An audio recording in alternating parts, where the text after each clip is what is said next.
Aloha mga kamarino and welcome again to our page.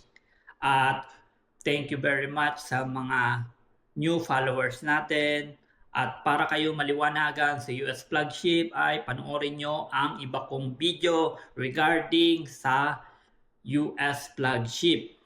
Nandun yung mga process at mga info regarding sa US flagship. Continue tayo sa pagbigay ng mga information regarding dito sa US flagship. At i-share ko naman sa inyo kung paano ang pag-register dito sa SIU Union dito sa Amerika. At i-share ko rin sa inyo yung mga pagkakamali ko na nagawa during the process. Una kong ginawa ay naghanap ako ng pinakamalapit na SIU after ko na makumpleto yung mga trainings ko.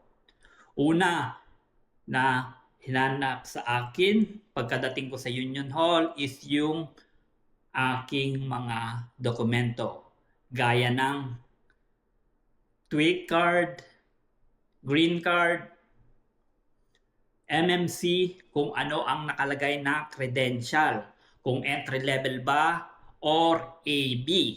Doon sa credential ko na nakuha is AB Unlimited. Then, chinek siya ng patrolman na kung sa atin is recruitment at chinek niya kung ano ang mga documents na kailangang meron ako.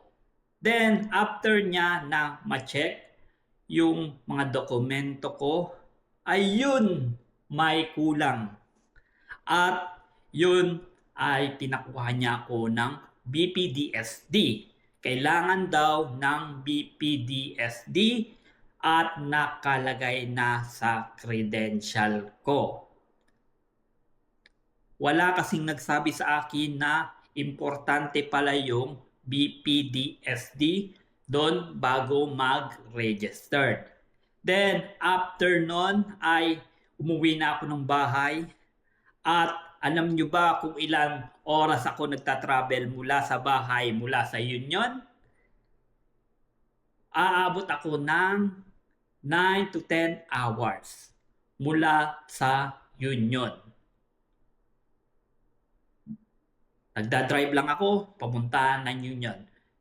And then, proceed tayo. Pagkatapos nun, ay nag-training na ako ng BPDSD.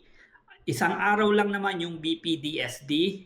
Then, after nun is, naghintay pa ako ng 2 weeks bago ma-release yung certificate. Kasi yung kinuha ko na training is online.